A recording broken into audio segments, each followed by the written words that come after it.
me, forever on fire. ಹಾಲಿನ ದರ ಏರಿಕೆ ಬಳಿಕ ಜನರಿಗೆ ಕರೆಂಟ್ ಶಾಕ್ ಒದಗಿಸಲಾಗ್ತಾ ಇದೆ. ಯಾಕಂತ ಹೇಳಿದ್ರೆ ಕರೆಂಟ್ ಬೆಲೆಯೂ ಕೂಡ ಅಂದ್ರೆ ಅದರ ದರವೂ ಕೂಡ ಹೆಚ್ಚಳವಾಗ್ತಾ ಇದೆ. ಪ್ರತಿ ಯೂನಿಟ್ಗೆ 36 ಪೈಸೆ ಹೆಚ್ಚಳ ಮಾಡಿ ಸರ್ಕಾರ ಆದೇಶ ಹೊರಡಿಸಿದೆ. ಆ ಆದೇಶ ಯಾವಾಗಿನಿಂದ ಪಾಲನೆಗೆ ಆಗುತ್ತೆ ಅಂತ ಹೇಳಿದ್ರೆ ಏಪ್ರಿಲ್ 1ರಿಂದಲೇ ವಿದ್ಯುತ್ ಪರಿಷ್ಕೃತ ದರ ಜಾರಿಯಾಗುತ್ತೆ. ಅಧಿಕೃತ ಆದೇಶ ಹೊರಡಿಸಿದೆ KERC. ಸೊ ಅಲ್ಲಿಗೆ ಒಂದು ಕಡೆ ವಿದ್ಯುತ್ ದರ ಹೆಚ್ಚಳ, ಮತ್ತೊಂದು ಕಡೆ ಹಾಲಿನ ದರ ಹೆಚ್ಚಳ.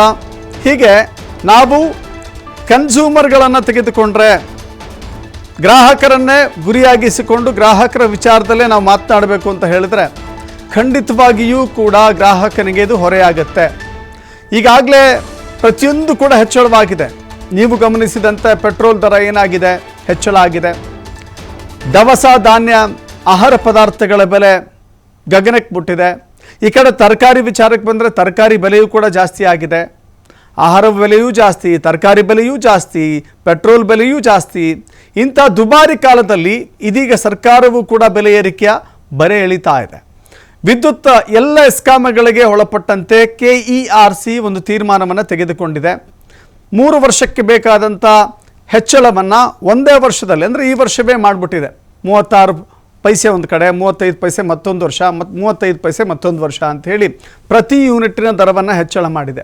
ಸೊ ಹೀಗಾಗಿ ಅನೇಕರು ಈಗ EV ಚಾಲಿತ ವಾಹನಗಳಿಗೆ ಮೊರೆ ಹೋಗ್ತಾ ಇದ್ದಾರೆ. ಎಲೆಕ್ಟ್ರಾನಿಕ್ ವೆಹಿಕಲ್ಗಳಿಗೆ ಮೊರೆ ಹೋಗ್ತಾ ಇದ್ದಾರಲ್ಲ, ಎಲೆಕ್ಟ್ರಿಕ್ ವೆಹಿಕಲ್ಗಳಿಗೆ ಮೊರೆ ಹೋಗ್ತಾ ಇದ್ದಾರೆ.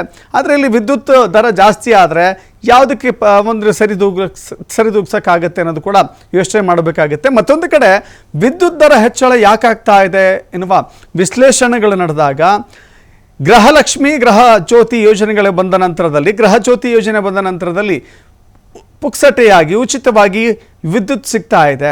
ಉಚಿತವಾದ ವಿದ್ಯುತ್ ಸಿಗುತ್ತೆ ಅಂತ ಹೇಳಿದ್ರೆ ಅದಕ್ಕೆ ಹೇಳೋರಿಲ್ಲ, ಕೇಳೋರಿಲ್ಲ, ಎಷ್ಟು ಬೇಕಾದ್ರೂ ಖರ್ಚು ಮಾಡ್ಬೋದು ಅನ್ನುವ ರೀತಿಯಲ್ಲಿ ಹೆಚ್ಚು ವಿದ್ಯುತ್ ಬಳಕೆ ಆಗ್ತಾ ಇದೆ. ಈ ಕಾರಣದಿಂದಾಗಿ ವಿದ್ಯುತ್ ಕಂಪನಿಗಳಿಗೆ, ಎಸ್ಕಾಂಗಳಿಗೆ ಲಾಸ್ ಆಗ್ತಾ ಇದೆ. ಆ ಲಾಸನ್ನು ಹೇಗೆ ಸರಿದೂಗಿಸಬೇಕು ಅಂತ ಹೇಳಿದ್ರೆ ಹೆಚ್ಚಳ ಮಾಡೋದ್ರ ಮೂಲಕ ಅಂತ. ಬಟ್ ಸರ್ಕಾರ ಬೇರೆ ಬೇರೆ ಕಾರಣಗಳನ್ನು ಇದಕ್ಕೆ ಕೊಡ್ತಾ ಇದೆ. ಸಿಬ್ಬಂದಿಯ ವೇತನ ಹರಿಯರ್ಸ್ ಕೊಟ್ಟಿರಲಿಲ್ಲ, ಅದು ಕೊಟ್ಟಿರಲಿಲ್ಲ, ಇದು ಕೊಟ್ಟಿರಲಿಲ್ಲ, ಹೀಗಾಗಿ ಸಿಬ್ಬಂದಿಗಳ ಕಾರಣಕ್ಕಾಗಿ ನಾವು ಕೊಡಬೇಕಾಗಿದೆ ಅಂತ ಹೇಳಿ ಅದೇನೇ ರೀಸನ್ ಇದ್ದರೂ ಕೂಡ ಸದ್ಯಕ್ಕಂತೂ ಗ್ರಾಹಕರಿಗೆ ಕರ್ನಾಟಕದಲ್ಲಿ ಹೊರೆಯ ಬಿಸಿ ಅಂತೂ ತಟ್ತಾ ಇದೆ.